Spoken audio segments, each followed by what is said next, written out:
Me aloitamme nyt uusi opetussarja armolahjoista.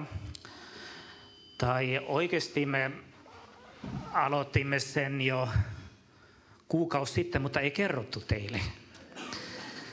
Juha Pätsi piti silloin sellainen hyvän yleiskatsauksen lahjoista ja se löytyi meidän YouTube-kanavalta. Kuunnelkaa sitä sieltä, että siellä oli tosi paljon hyvää asiaa. Tällä viikolla oltiin Jyrkin kanssa Suomen Vapaakirkon työntekijäpäivillä Kiponniemessä ja siinä on hyvin paljon ylistystä ja rohkaiseva sanoma työntekijöille. Ja yhtenä iltana oli sitten sellainen Herran kohtamisen ilta ja siinä meidän kirkkokunnan johtaja oli siellä etupenkissä rukoilemassa ja hän kokee, että on tulossa sanoma kielien kautta. Hän ajattelee, en mä nyt viitti mennä tuonne eteen rukoileman kielillä. Hän rukoili itsekseen ja pyysi Jumalalta, että Jumala, jos tämä sanoma on sinusta, niin vahvista tämä jotenkin. Hetken päästä tulee sitten nuori nainen Tampereesta eteen ja hänellä oli oma sanomansa tuotavana. Mutta kun hän kävelee kirkkokunnan johtajan ohi, kuulee tämän puhuvan kielellä ja Jumala antoi hänelle selitykset näihin kieliin. Ja hän sai rohkaista meitä näiden kielten kautta. Ja vasta sen jälkeen hän toi sitten sitä omaa sanomaa, mikä Jumala oli hänelle antanut. Korintolaiskirjassa luvussa 14 ja 32 sanoo näin, profeettojen henget ovat profeetoille alamaiset. Ja samassa korintolaiskirjassa Paavali opettaa 3 luvun verran armolahjoista. Luku 12, 13 ja 14. Ja luvun 12 viimeisessä jakeessa hän sanoi näin. Tavoitelkaa innokkaasti parhaimpia armolahjoja ja vielä minä osoitan teille verrattoman tien. Ja sitten luvun 14 jakeessa 1 hän sanoo, tavoitelkaa rakkautta ja pyrkikää innokkaasti saamaan hengellisiä lahjoja, mutta varsinkin profetoimisen lahja. Paavali puhuu näissä jakeissa 2 asioista, että hän puhuu armolahjoista ja hän puhuu rakkaudesta. Ja Paavalin opetuksessa painopiste on sanassa rakkaudessa, että rakkaus on ikään kuin se pihvi. Koska me tiedämme sen, että Korintin seurakunnassa oli armolahja-alueella ollut paljon ongelmia. Ihmiset keskeyttivät kokoukset ja puhuvat kaikki kielellä päällekkäin tai profetoivat, eivätkä kuunnellut toista. Ja monenlaista sellaista sekasortoa siellä seurakunnan keskellä oli ja siihen hetkeen meille annettiin tämä mahtava opetus armolahjoista. Ja minusta tämä on aina lohduttavaa, että voi tapahtua välillä vääriä asioita seurakunnan keskellä, mutta sanan kautta niitä ohjataan oikeaan suuntaan. Että maailma ei kaadu siihen, jos tapahtuu välillä virheitä tai ei kaikki aina niin mene kuin me toivottaisiin, vaan meillä ei olisi tätä mahtavaa opetus armolahjoista, jos Korintin seurakunnassa ei olisi armolahjojen väärinkäytöksiä ollut. Mutta nyt meillä on tämä hieno opetus. Ja Paavali ei suinkaan halua laittaa armolahjat ja rakkautta vastakkain, vaan hänen pointtinsa on, että armolahjojen pitää toimia rakkaudellisessa ilmapiirissä ja siinä pitää aina olla rakkautta mukana. Haluan tänään tutkia teidän kanssa erityisesti tämä luku 13, jossa puhutaan rakkaudesta. Sitä luetaan usein häissä, mutta oikeasti se liittyy Paavalin opetukseen armolahjoista. Ja kun me luetaan tätä kokonaisuus, siihen tulee sellainen vaikutelma, että Paavali opettaa ensin henkilahjoista, sitten hän puhuu Kristuksen ruumista, sitten hän puhuu seurakunnan viroista ja sitten hän sanoo, että ennen kuin jatkan armolahjoista, mä haluan muistuttaa teitä yhdestä asiasta, nimittäin armolahjoista. Ja sitten hän jatkaa luvussa 14 taas armolahjoista, profetoimisesta ja kielellä puhumisesta. Nyt kun me luetaan näitä jakeita, että tavoitelkaa parhaimmat armolahjat ja pyrkikää osalliseksi rakkaudesta, tai miten se meni, tavoitelkaa innokkaasti parhaimpia armolahjoja, ja vielä minä osoitan teille verrattoman tien. Me voidaan laittaa painopiste joko rakkauden puolelle tai armolahjojen puolelle. Nyt Paavalin opetuksessa ehkä se on enemmän tällä rakkauden puolella johtuen Korintin seurakunnan ongelmista. Mutta jos Paavali tulisi meidän seurakuntaan, kumpaan painopisteen hän valitsisi? Ehkä hän ajattelisi, että hei, ne tarvitsisi vähän enemmän armolahjoja, että ne kyllä rakastaa toisia ja niillä on mukavia kokouksia, mutta ne on aika ennalta arvattavissa, että on laulut ja sanaa ja loppulaulut ja vähän rukouspalvelua. Ehkä Paavali laittaisikin vähän enemmän painopiste myös tällä alueella, että tavoitelkaa armolahjoja. Pyrkikää innokkaasti osalliseksi parhaimmista armolahjasta. Me tarvitsemme näillä alueilla Jumalan kosketusta ja sitä, että hän ylipäätään vaikuttaa meissä sellaista, voisiko sanoa, kollektiivista janoamisen ilmapiiriä. Koska hän ei puhu nyt yksilökristitystä, että hän puhuu seurakunnassa, että seurakuntana tavoitelkaa armolahjoja. Kun hän sanoi tässä, tavoitelkaa armolahjoja, se on monikossa, että se ei ole niin, että sinä yksin tavoittelet profetoimisen armolahjaa, vaan me seurakuntana tavoitellaan kaikki armolahjat ja odotamme, että Herra antaa ne itse kullekin niin kuin hän tahtoo, että hän tietää, mitä lahjaa hän kellekin antaa. Oikeasti tuossa luvussa 14, kun sanotaan, mutta varsinkin profetoimisen lahja, siellä ei puhuta lahjasta mitään siinä. Sen voitaisiin oikeasti suoraan kreikasta kääntää näin Novumin mukaan. Tavoitelkaa rakkautta ja kaivatkaa hengellisiä ja enemmän, jotta profetoisitte. Simo Lintinen aikoinaan sanoi meille koulussa näin, että se ajatus on se, että pyri lähelle Herraa, pyri hengellisiin. Kun sä elät lähellä Jumalaa, sä kuulet Jumalan ääntä ja voit puhua Jumalan sanoja.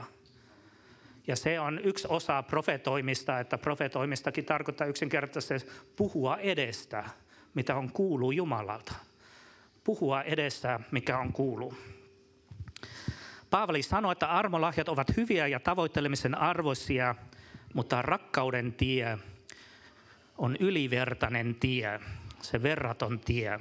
Se on sellainen tie, joka on kuin pikkutie, joka vie yli vuorten, että vaikeuksien vuorten, että se rakkauden tie vie meidät perille. Hän aloittaa luvussa 13 aika rajusti osoittamalla, että miten tyhjän veroiset armolahjat ovat ilman rakkautta. Vaikka minä puhuisin ihmisten ja enkelien kielellä, mutta minulla ei olisi rakkautta, olisin vain kumiseva vaski tai helisevä symbaali. Vaikka minulla olisi profetoimisen lahjaa ja minä tuntisin kaikki salaisuudet ja kaiken tiedon, ja vaikka minulla olisi kaikki uskoa niin, että voisin siirtää vuoria, mutta minulla ei olisi rakkautta, en olisi mitään.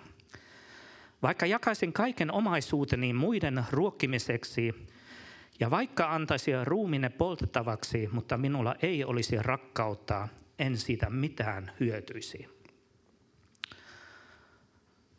Eikö olisi aika siisti puhua kielellä tai omata tiedon sanoja tai profetoida tai voisi mennä kaverin luokse, että tiedä mitä teit viime kesänä.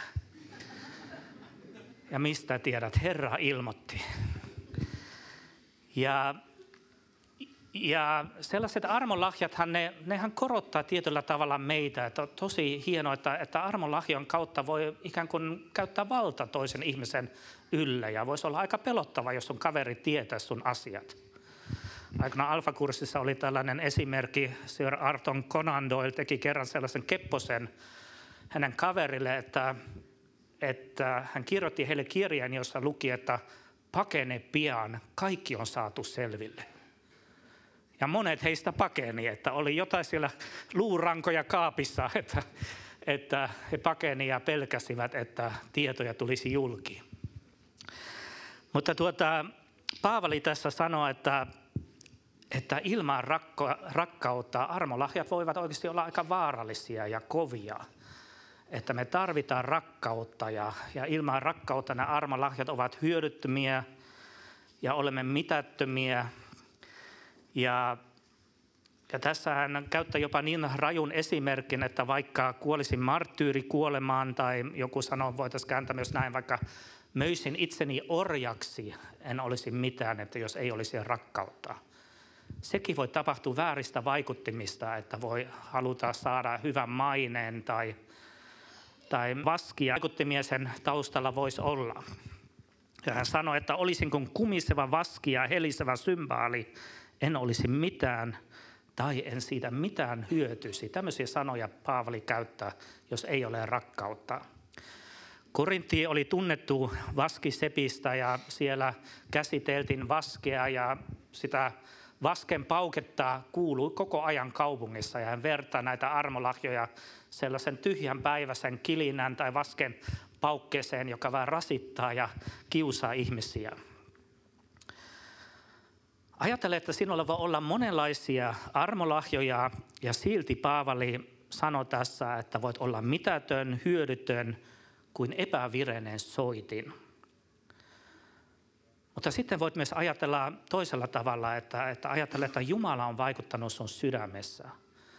Hän on antanut sulle rakkautta häntä kohtaan, rakkautta toisia ihmisiä kohtaan. Ja hän on antanut sulle työkaluja, joilla sä voit kohdata ihmisiä, tämmöisiä armolahjoja tai henkilahjoja. Ajattele, kuinka voimakas ase sinä voit olla Jumalan käytössä, että silloin kun rakkaus ja armolahjat voivat toimia yhdessä. Ja sitten Paavali tässä jatkaa, millainen rakkaus on. Rakkaus on pitkämielinen, rakkaus on lempeä. Hän mainitsee tässä ainoastaan 2 positiivista asiaa rakkaudesta ja sitten loput on ikään kuin negaation kautta, mitä rakkaus ei ole. Mutta ensin näistä positiivisesta, rakkaus on pitkämielinen. Jos haluat yhden ominaisuuden Jumalasta miettiä, toki Jumala on rakkaus, mutta toinen on ehkä tämä, että Jumala on tavattoman pitkämielinen. Jos luet vanha testamentti, miten Jumala kohteli omaa kansansa, kuinka monta kertaa he luopuvat Jumalasta ja vuosikaudet Jumala kesti sitä, lähetti heille profeettoja ja opettajia varoittamaan heitä. Ja jossain vaiheessa tuli sitten vieraita kansoja hyökkäämään heidän kimppuun ja sitten kansa kääntyi taas Jumalan puolen ja Jumala oli taas armollinen, antoi heille synnit anteeksi ja olisi luullut, että kansa olisi ruvennut palvomaan Jumalaa, mutta mitä he tekivät? He kääntyi taas pois Jumalasta ja alkoi taas sellainen uusi kierrettä. Ja mietipä sitä omaa elämää ja omaa vaellusta. Ennen vanhaa lapsia aina peloteltiin siinä, että jos teet syntiä tai olet tottelematon, Jumala heittää kuuman kiven sun päälle. Mä en tiedä mistä sellainen, mutta se on Suomessa ollut ilmeisesti aika yleistä, kun sielunhoidossa aika usein törmää sellaiseen. Mutta mietipä nyt sitä omaa elämää, kaikki ne asiat, mikä sun elämässä on tapahtunut ja kuinka usein olet ollut tottelematon tai olet kulkenut väärä tietä. Hylkäsikö Jumala sinua? Heittikö hän kuuman kiven sun päälle? Ilmeisesti ei, kun olet täällä. Jumala on tavattoman pitkämielinen. Toki tämän pitkämielisyyden kanssa ei passa väärällä tavalla leikkiä, koska silloin kun me aletaan synnin kanssa leikkimään, niin voi käydä niin, että me joudutaan taas synnin orjaksi pitkäksi ajaksi ja se on aika kivulias prosessi. Mutta kiitos Herralle, että hän kuitenkin haluaa uudistaa ja Raamatussa sanotaan, että rakkaudella ja pitkämielisyydellä hän vetää meidät parannukseen. Että sekin, että armolla ja pitkämielisyydellä Jumala vetää meidät parannukseen. Ja sitten sanotaan, että kun Jumala on pitkämielinen, rakkaus on pitkämielinen, että hän haluaa myös meissä vaikuttaa sellaista pitkämielisyyttä toisia ihmisiä kohtaan. Toinen asia, mistä hän puhuu, on lempeydestä. Se merkitsee avuliaisuutta ja ystävällisyyttä. Se on tapa, millä me kohtelemme toisia ihmisiä, että lempeästi, rakkaudellisesti. Ja nyt kun puhutaan armolahjoista, me tarvitaan paljon lempeyttä toisiamme kohtaan ja paljon pitkämielisyyttä toisiamme kohtaan, että me kohtelemme toisia lempeästi ja pitkämielisesti, kun me aletaan käyttämään armolahjoja ja harjoitellaan, että kaikki ei mene aina niin kuin Strömsössä, niin kuin sanotaan. Sitä sanoo, että rakkaus ei kadehti. Tämä on meille ihmisille aika vaikea, että kateus on sellainen aika yleinen ominaisuus meissä. Joku missi saattaa kadehtia toista missiä tai bodaria kadehti toista bodaria tai perheen vanhemmat kadehtivat toisia vanhempia, joiden lapset ovat fiksumpia tai kauneimpia tai menestyvät paremmin.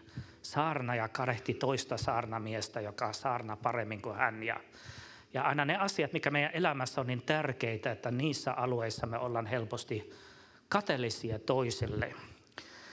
Ja tätä ongelmaa oli myös Korintissa, että edellisessä luvussa sanottiin, että jos jalka sanoisi, koska en ole käsi, en kuulu ruumiseen, se ei silti ole ruumisen kuulumaton.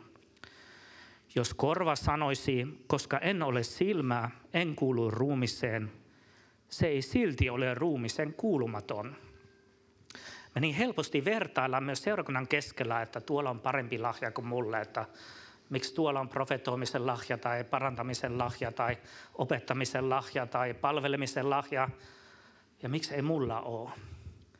Mutta Jumala ei halua, että me vertaillamme toisiamme ja omat lahjan toisten lahjojen, vaan me käytämme niitä lahjoja, joita Herra on meille armossaan antanut. Ja Raamattu sanoo, että hän on itse kunkin meistä laittanut ruumiiseen, niin kuin hän on tahtonut, ja hän on itse kullekin meistä antanut lahjoja. Jokaiselle. Sulla on lahjoja Raamatun mukaan, että jokaisella on lahjoja. Ja Paavalin perusopetus tässä on se, että me tarvitaan toinen ja me täydennämme toisiamme, kun jokainen meistä käyttää ne lahjat, mikä Herra on antanut. Sitten hän sanoo, rakkaus ei kerskaile, ei pöyhkele. Eikö ole aika helppoa paukutella hengseleitä, kun Herra on meitä käyttänyt. Kuinka mukava on kertoa siitä, mitä sai olla Herran käytössä. Toki me annetaan kaiken kunnian Herralle, vai annammeko aina? Eikä me halutaan kuitenkin vähän myös näyttää, että minäkin olin siinä mukana. Jumala käytti minua, kun minä rukoilin ja sain tämmöisen sanomaan, tai kun minä rukoilin, tapahtui sitä ja tätä. Ja tässä me joudutaan vähän niin kuin hienovaraisesti tämmöisen tilanteeseen, että me toisaalta meidän tulee kertoa Herran suurista teoista. Mutta meidän tulee kertoa se niin, että Herra saa sen kunnian, että me emme ota kunnian itsellemme, vaan me kerromme, mitä Herra on tehnyt. Rakkaus ei käyttäydy sopimattomasti eikä etsi omaa etuaan. Armolahjoja voi käyttää myös väärin. Oman edun tavoittelemiseen tai manipuloidakseen ihmisiä. Ja armolahjat ovat, sanoisin, että luonnehäiriöisen ihmisen käsissä erittäin vaarallisia. Että siinä voidaan tosi pahasti manipuloida ihmisiä ja ohjata heitä. Kuulin kerran tällaisen tarinan, en tiedä onko se totta, että yksi poika kysyi kerran saarnaajasta, että oliko tuo tarina totta vai onko se näitä saarnaajien tarinoita. En ole nyt varma tästä, onko tämä totta vai ei, mutta kuulin tällaisen tarinan, että yhdessä pienessä seurakunnassa tarvittiin pianoa. Vähävarainen pieni joukko ja sitten erään siskon kodissa oli piano ja sitten joku profetoi tälle siskolle, että hänen tulisi lahjoittaa tämä piano seurakunnalle. Ja tämä sisko vain totesi, että joo, se on kyllä vähän vaikea, kun se ei ole minun. Että ilmeisesti tämä ei ollut Herralta tullut profeettia, vaan väärällä tavalla käytetty armolahja. No sitten tässä myös sanotaan, että rakkaus ei katkeroidu, ei pidä mielessä pahaa. Haluan tämänkin tulkita vähän nyt armolahjojen kautta, koska tämä on sen luvun kokonaisuus. Armolahjoihin voi katkeroitua. Sä voit katkeroitua, kun sinun kohdistetaan armolahjaa.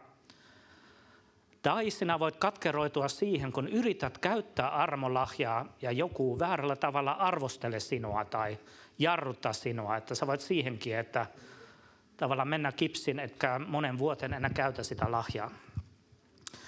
Nyt sellainen tämä on nyt keksitty esimerkki, että en ole tällaisen ehkä törmännyt. Mutta kuvittele, että sä olisit rullatuolissa istuva sairastava ihminen. Ja tulet seurakuntaan ja joku innokas nuori uskova tulee sun luokse ja rukoile voimakkaasti sun puolesta ja käske sinun nousemaan Herran nimessä ja kävelemään. Ja kun ei mitään tapahtu, etkä pääse ylös, sitten sanoa, että sun pitää vain uskoa. Se voi tuntua aika kipeältä. Sä oot kaiken yrittänyt ja sulla on kyllä se usko ja sä haluat parantua. Ja joskus kuulin vain sellainen sana, että jotkut sairaat, ne vähän arkaille joskus tulla liian innokkaisiin kokouksiin, jos liian usein tulee laittamaan kätensä heidän päälle ilman, että ovat kysyneet lupaa siihen.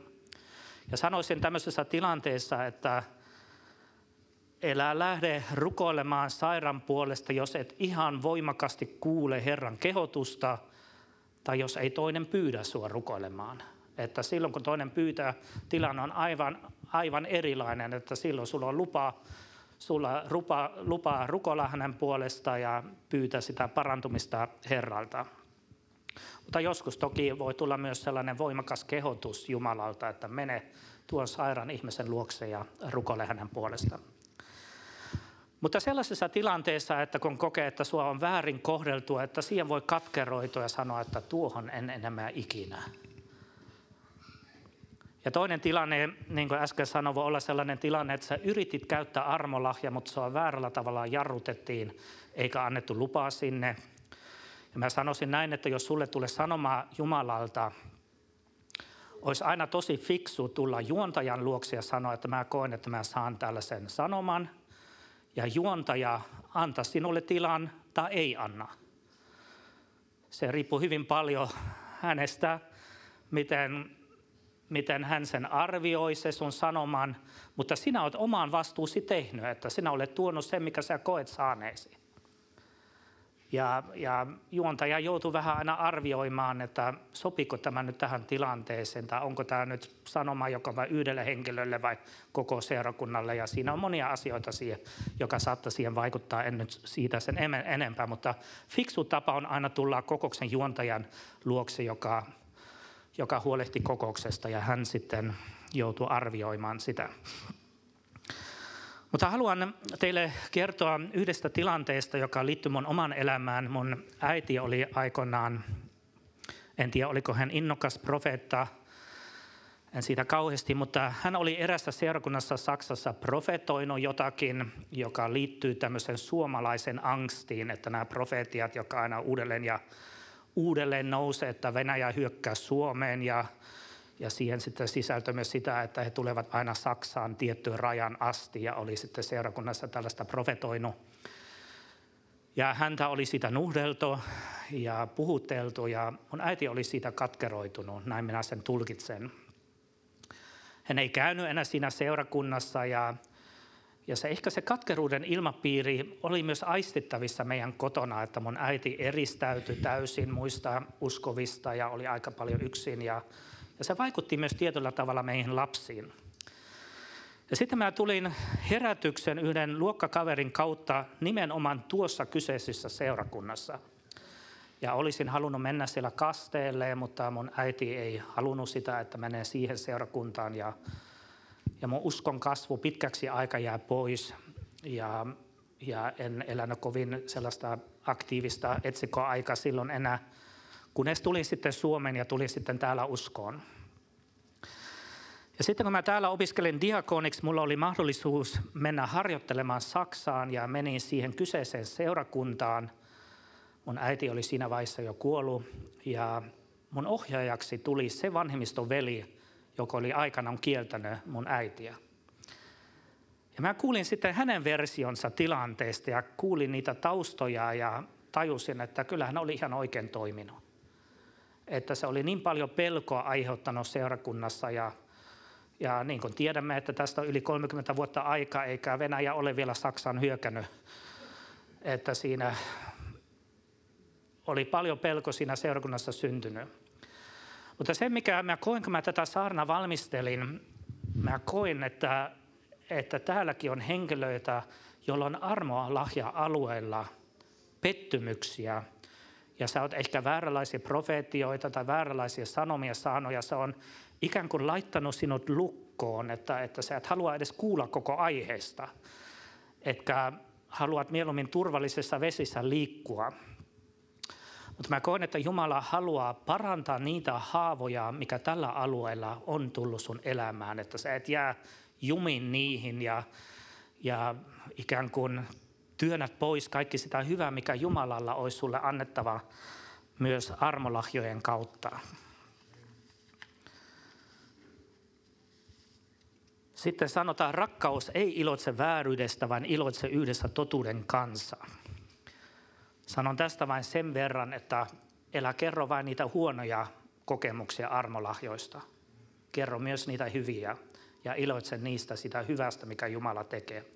Me kaikki tiedämme, että on väärinkäytöksiä ja vääriä asioita tapahtunut kirkkohistoriassa ja ehkä myös meidän seurakunnassa, tai varmasti myös meidän seurakunnasta, ei vain ehkä, vaan on täälläkin tapahtunut.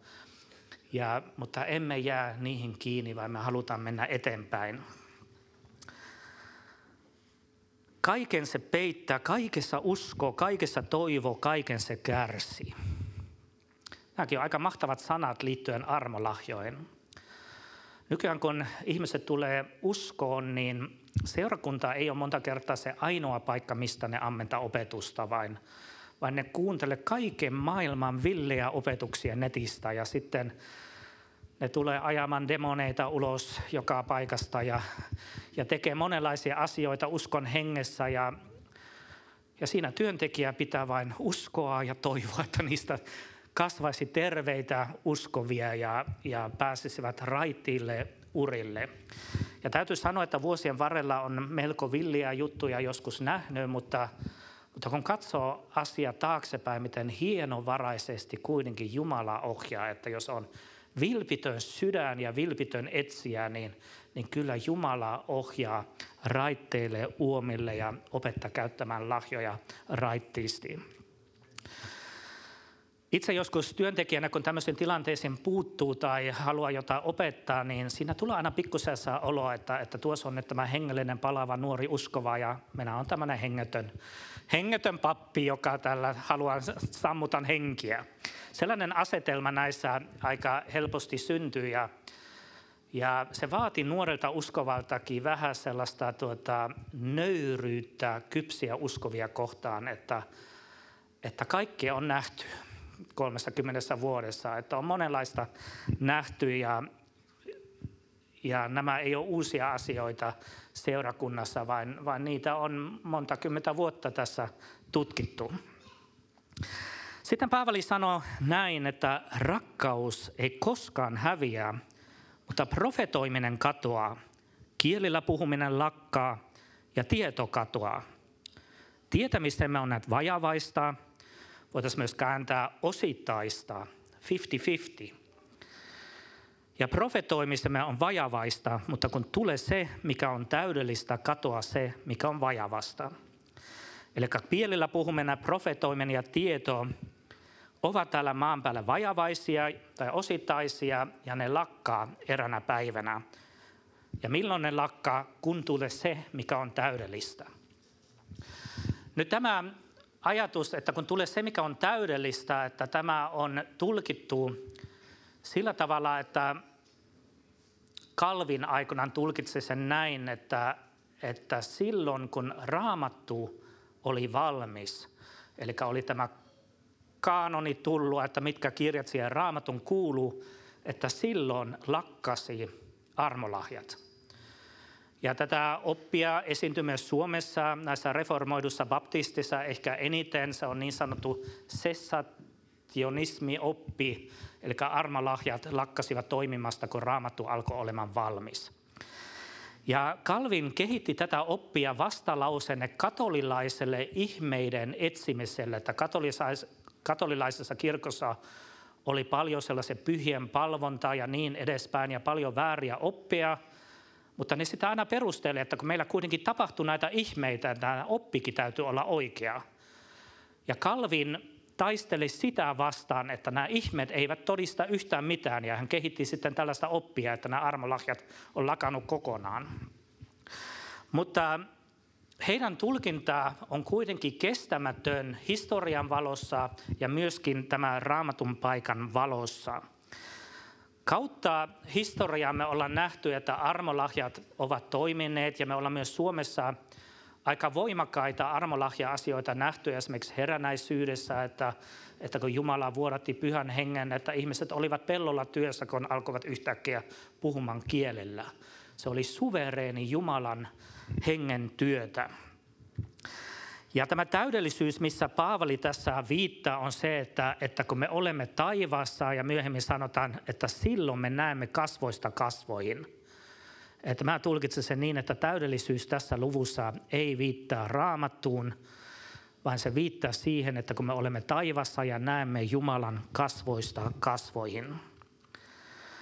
Mutta sitten tässä sanotaan, että profetoimissamme on vajavaista tai osittaista ja siitä varmaan tulee eri opetuksessa vielä profetoinnissa, mutta haluan ihan lopuksi vielä mainita 3 sellaista asiaa, millä tavalla profetointi voi olla vajavaista. Ensinnäkin, kun Jumala antaa meille sanomaan, että hän antaa meille useimmiten, ei koko kuvan, vaan hän antaa meille osittaisen kuvan, joka me ei välttämättä ymmärrämme, mutta joka vastaanottaja ymmärtää. Toiseksi se on vajavaista meidän tulkintojemme kautta, jos me aletaan itse tulkitsemaan sitä kuvaa, mikä me näemme, se voi mennä siellä vähän pieleen. Ja kolmanneksi se on vajavaista, kun se tulee meidän astiamme kautta, että voi esimerkiksi olla nuori profeetta, joka jännittää aivan tavattomasti, että nyt tulee sanomaan ja tärisee ja alkaa huutamaan mikkiin ja tulee sellainen kauhean pelokas ilmapiiri, että kaikki sanoo, että tuo ei ainakaan ollut Jumalasta. Sanoma saattoi olla Herralta aivan oikea sanoma, mutta kun se tuli astian kautta, jännittyneen astian kautta, niin saattoi tulla vähän sellainen ilmapiiri, jossa oli vähän sellainen pelko ilmassa tai muuta, mutta se sanoma saattoi siitä huolimatta olla aivan oikea sanoma. Mutta haluan kertoa teille yhden tapauksen, mikä mulle on kerran käynyt, että olin rukoilemassa yhden naisen puolesta ja kun mä rukoilin sen naisen puolesta, mä näin valkoisin vaatteisiin pukeutuneen herrasmiehen, joka vei tämän naisen tanssiaisiin. Ja tämä nainen oli vähän jäykän oloinen ja näköinen, niin mä ajattelen, että tämä tarkoittaa varmaan pyhää henkiä, että Jumala haluaa kohdata tämän naisen ja rohkaista häntä, että antaudu, että pyhä henki on kuin herrasmies, joka vie sinut tanssiaisiin. No, mä kerron hänelle oman tulkintani siitä kuvasta, mutta muutama viikko myöhemmin minä tapasin tämän naisen ja hän sitten kertoi mulle, että hän oli itse leski ja oli vanhalla iällä vielä löytänyt toisen lesken. Ja hän oli tullut rukouspalveluun tätä kysymystä mielessä, että onko tämä heidän suhde Jumalasta, että uskaltako mennä naimisiin. Ja kun mä kerron hänelle sen kuvan valkoisesta herrasmiehestä, joka talutti häntä, niin hän sai rohkeutta ja sai varmistusta siitä, että heidän suhde on Jumalasta. Mun tulkinta oli ollut väärin ja siksi on aina hyvä, kun me jotakin kerrotaan toiselle, että ei kerrota se kovin itsevarmasti, näin sanoo Herra, vaan pyydämme, että mä näin tämmöisen kuvan, että mikä tämä sulle sanoo.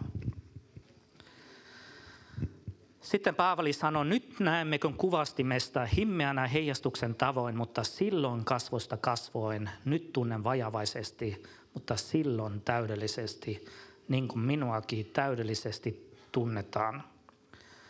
Kun olin lapsi, puhuin kuin lapsi, minulla oli lapsen mieli ja ajattelin kuin lapsi. Tultuani mieheksi hylkäsin sen, mikä oli lapsen omaista. Yksinkertaisesti Paavali haluaa sanoa, että armolahjan avulla, että ei pidä lapsellisena toimia, että siinä pitää kasvaa. Että tässä mielessä vaikka toisaalta Raamatussa on hyvä olla lapsenmielinen, mutta tässä asiassa tavoite on aikuisuus eikä tämä lapsen omaisuus. Että lapsena tekee enemmän virheitä kuin aikuisena, tai aikuisena voi tai meidän uskovina tulisi kasvaa sellaisen kypsän aikuisuuteen myös näissä armolahjoissa. Ja tämä kuvastin oli sellainen peili, joka oli pellistä taottu ja kiillotettu, että he näkivät heijastuksen tavoin, mutta vaikka meillä tänä päivänä on hyviä peilejä ja me nähdään ehkä oikean ulkonaisen kuvan itsestämme, mutta myös tänä päivänä mekin nähdään hyvin vajavaisesti, että emme voi edes itsestään sanoa, että me tunnemme itsemme kovin hyvin. Saati sitten meidän puolisoita tai lapsia tai muuta, vaikka me luullaan tuntevamme heitä, mutta kyllä se melko vajavaiseksi jää. Mutta tulee päivä, kun me ollaan Herran luona, että silloin me tunnemme täydellisesti. Että nyt me näemme vain heijastuksen tavan ja kaikki täällä maan päällä on vajavaista, myös armolahjat. Mutta siitä huolimatta Paavali sanoo, tavoitelkaa rakkautta ja pyrkikää saamaan hengellisiä lahjoja, varsinkin profetoimisen lahjan, tai jotta voitte profetoida. Rukoillaan tässä yhdessä. Kiitos taivaallinen Isä rakkaudesta, josta sinä sanot roomalaiskirjassa, että rakkaus on vuodatettu meidän sydämimme Pyhän Hengen kautta. Ja kun sä opetat meitä rakkaudesta, me ei olla oman onnemme nojassa, vaan se rakkaus on henkesi kautta jo vuodatettu meidän sydämimme ja me saadaan siitä ammenta, mikä sinä olet meille antanut. Ja Herra, me halutaan rukoilla sitä, että sä vaikutat meissä sellaista janoa oppia tuntemaan sinua paremmin ja myös sellaista janoa niitä työkaluja kohtaan, joita sinä haluat meille antaa.